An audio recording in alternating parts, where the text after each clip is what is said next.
It's a joy for me to be in such a place of hospitality and elegance and see you all this evening. I was thinking the other day about a television program I saw on BWTV where one of the new atheists was speaking. I think it was Tom Harris. And he was describing what a bad thing religion is. And he described the wars and the Inquisition and the prejudices and hatred among religion, and then some of the beliefs that he thought were ridiculous, like turning water into wine.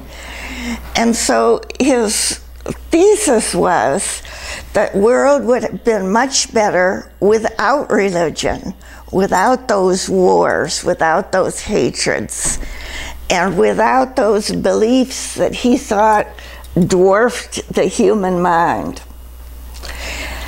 And it sounded, how could you just say it, in a way, in a superficial way, it was true. And I thought how grateful I am to know about the Bahá'í Faith and have an explanation for these negative aspects of religion that we see in our time and that give it such a bad reputation. And also to have unveiled to our minds the unity and the beauty and the wonder of all the religions of the world. You know, Abdu'l-Baha, the son of the founder of the Bahá'í Faith, Baha'u'llah, taught that just as humanity has evolved over millions of years biologically, just as the form of a human being has gradually taken shape and come into existence, so mankind also has evolved spiritually.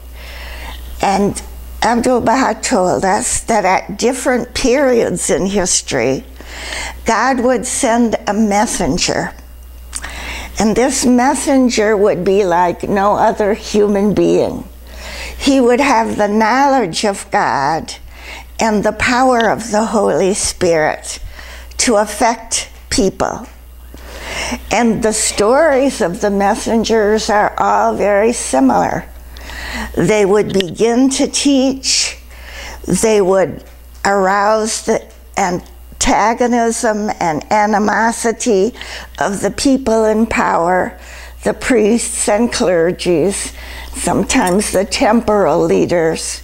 They would be persecuted, perhaps crucified, and die in very humble circumstances, so that you would think they had accomplished nothing. But gradually, their followers would begin to teach. In a rather miraculous way, those teachings would attract the hearts of people. And so the teaching would spread. It's interesting, we can see it clearly in the days of Christ, that as he died, there were 11 disciples, not distinguished people, fishermen and a tax collector, and there was the great Roman Empire. Well, in a few hundred years, those 11 disciples had spread his faith across Asia Minor and into Europe. And this great Roman Empire, the pride of the world, had gradually declined, so that its glory and power and fame now were in the dust. And that left the people of the world in a kind of chaos. And what they found was there were Christian communities, people who believed the teachings of Christ, who believed that you should love other people, even people who were your historic enemies. And they were spread out like a web, so that as that Roman Empire crashed, they caught the people and saved them and enabled them to found a civilization, the Christian civilization. So why is it that among religions there is this hatred when they have so much in common? And the reason is that as the messenger passes away and years pass, the power of the religion is usurped by the clergy, and they begin to use it to control people and for their own aggrandizement.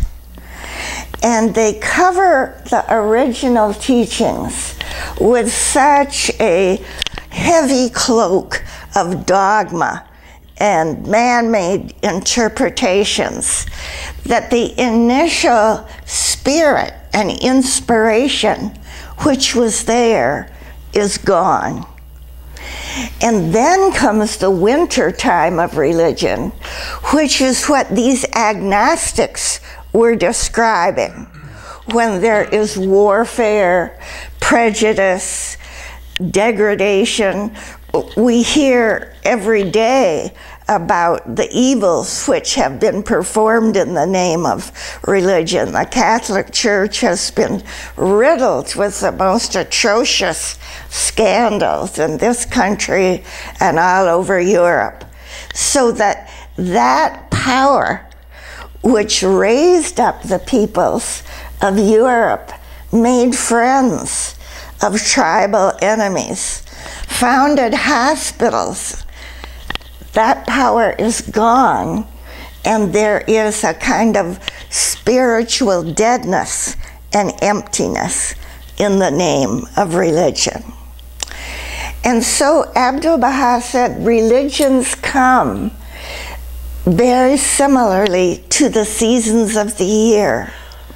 There is a springtime when the messenger speaks to his followers, and there is a birth of spirit which attracts people and illumines lives. And then as the religion spreads and begins to affect many, it nurtures a new civilization. And there is a summertime of religion, great growth. And we think of the wonderful cathedrals and paintings that were part of Christian civilization, the mosques and the sciences and the universities that were the flowering of the Islamic civilization. Beautiful achievements.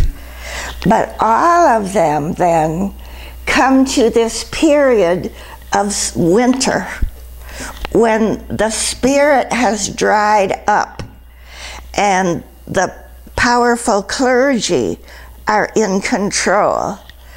And to control people, they nurture hatred and fear, and they focus on differences. And then the world is dark and empty of love, empty of inspiration. And it is time for a new religion. This is what happened to humanity in the last century. It was this darkness of religion that was the setting in which God chose to send a new messenger, Baha'u'llah. And as the pattern held, he was persecuted, imprisoned, banished from place to place, and came to the Holy Land, to a great and terrible prison. But his teachings affected people. It changed their sense of love from just family or tribe or nation to all of mankind. Baha'u'llah taught that mankind was one and religion was one. So this is the springtime season of religion. And when we think of springtime, we think of the coming of the sun. I grew up in Michigan, so this is a Michigan springtime. And the ground, which was frozen hard, you couldn't penetrate it, which had been like cement, gradually warms up. And you will see an early flower here and another one here. And you know, if someone had never seen spring, if he had lived only in the winter, and you began to tell him, spring is coming, the ground will be soft, green will spread out across the meadows, and this tree, which is barren, and I can break its branch with my hand because it's dried and cold, this tree will bring out leaves and be beautiful and bear fruit. This person would say, that's a dream. That's a fairy tale. That could never happen. But this is the springtime of religion. And Baha'u'llah's message has spread around the world. And people of very different races and religions, social classes, have become united under this new banner of oneness. And the power of the spiritual springtime, the rays of that spiritual sun, have penetrated humanity. Imagine Baha'u'llah in 19th century Iran saying that men and women are equal, that science and religion agree when they're profound, that there should be a means for governing the world so that war could be eliminated. This would be visionary. But in our time, these are ideas that all the awakened people accept and respect. But springtime is not only that time of beautiful flowers and blowing leaves. Springtime is a time of floods and mudslides and thunder in the mountains as the ice cracks, and tumult.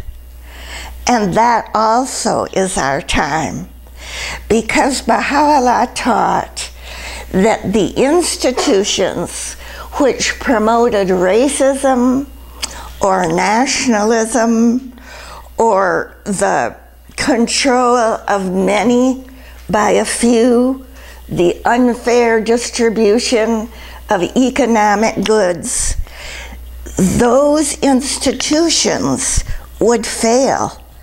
Just as the Roman Empire failed, they would collapse because they were based on unjust foundation. So what we see in the world today is a process where people are becoming more spiritually aware, where technology has united the world, where education is becoming possible for everyone. And we're also seeing crisis and collapse of old institutions which don't serve the spirit of the new age. So the atheists who are saying religion are bad, they are speaking of these religions which have hardened, which are experiencing their winter time and are not nourishing the souls of men, are controlling them. And the other springtime, you will see all around the world in gatherings where different religions are together, different races are together. The people are consulting about how to educate the children. They're talking to each other like brothers and sisters, recognizing the oneness of all religion and the brotherhood of man. And so we live in a wonderful age and a tumultuous, chaotic age, because we're going through this wonderful spiritual springtime. I don't know if you would like to add your comments or ask any questions.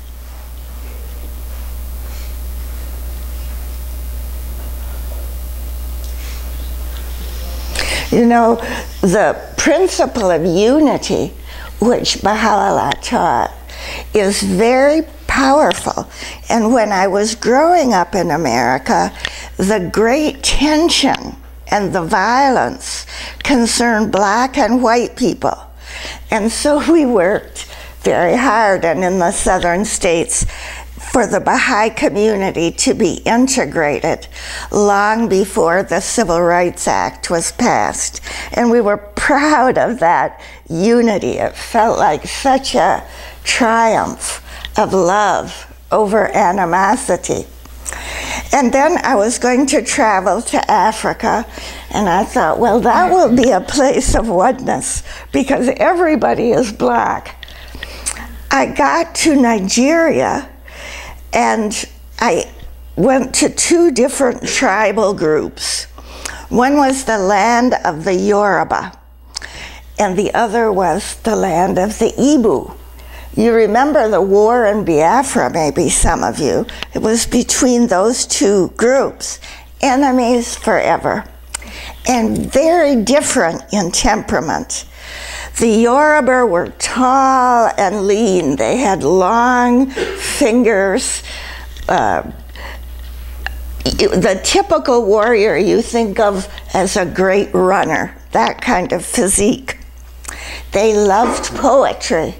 They loved cities. Before any white people came to Africa, they had a city of more than 1 million people.